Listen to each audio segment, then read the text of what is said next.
any memorandum, if there be any, from the government explaining their position as to why they have not accepted the particular advice of the Commission. Sir, we have so far received 3 such reports from the Commission, and I have gone through these reports.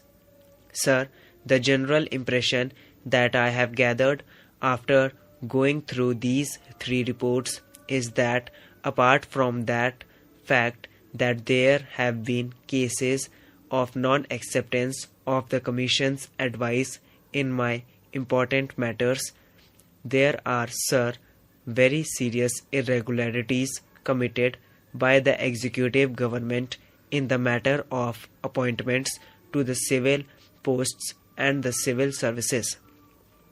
If you permit me, sir, I may add that I have found that there are occasions when the government has even bypassed the Houses of Parliament in their anxiety to provide for their favourites.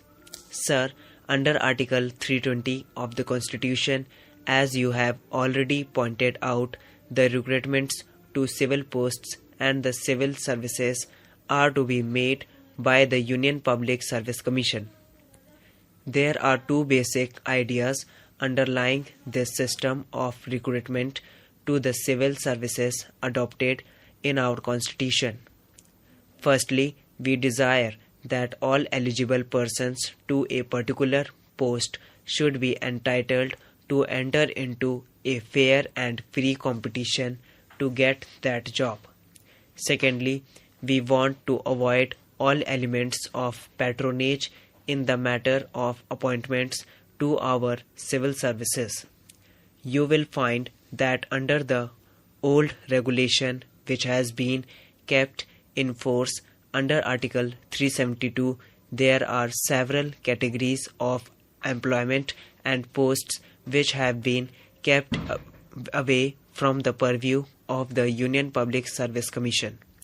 One of these categories is temporary appointments lasting for less than a year. I maintain from a review of all these reports that the government has abused this power of temporary appointments. The government has used it as a shield to bestow all kinds of patronage. Sir, if you look at the posts, you will find that on the very face of it, they are not temporary posts, but that they are likely to continue for more than a year. Sir, appointments to such posts are made as temporary appointments merely to avoid the Union Public Service Commission. In the name of temporary and emergency appointments, I find that a large number of appointments are being made.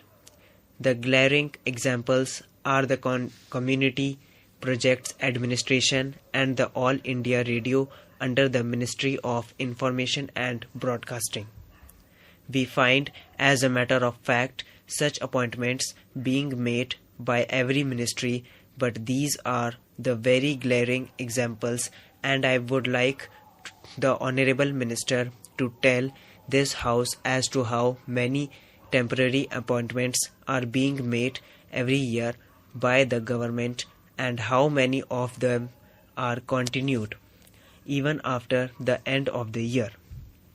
Sir, they make the temporary appointments and they keep these appointments going on year after year, and they do not also consult the Commission, although under the Constitution they are required to do so.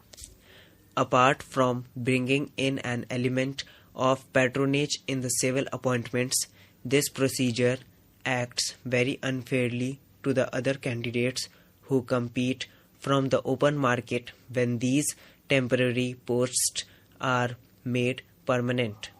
When the appointments are regularized by inviting applications by means of advertisements, what happens is this. We cannot prevent these temporary appointees from competing in such examinations and these temporary appointees who have gained experience at the cost of the taxpayer compete with the candidates from the open market and do better because of the experience that they have gained. I know it from my personal knowledge that appointments in the temporary category are purposely made in order that a particular candidate may gain experience and do better at competitive examinations and have a better chance of getting a permanent government service. Otherwise, he could never have got such a post. Sir, not only this, but the Commission have also referred to the fact that advertisements are drafted in such a way that it may suit a particular person. On page 9 of the first report, they say advertisements for posts in the category of technical, scientific, or specialized qualifications are often so drafted by ministries as to tend to restrict the recruitment to the limited circle of persons already holding the post advertised or analogous posts. One of the main functions of the Commission is to so draft the advertisement without sacrificing the requirements of the post as to ensure a competitive selection for the post from the widest field. I have looked into the regulations and the method by which the Public Service Commission works in UK. There the ministries merely inform the Service Commission that they want such a post to be filled with a person of such and such qualifications. The advertisement is drafted by the Service Commission and not by the ministries as is done here. Here, government are anxious to bestow patronage and therefore it is that they want to avoid going to the Public Service Commission and continue to make these temporary appointments and draft the advertisements themselves. I find from the report that as early as January 1951, the Commission submitted their proposals to the government as to how the existing regulations should be remodeled so that each case should come under the purview of the Union Public Service Commission. Now the government has now taken any decision in this matter. These proposals ought to have been placed before both houses of Parliament as required under the Constitution. To that of the houses will be fully seized of the problems which are facing appointments and would give their directions as to how appointments in the civil services should be made.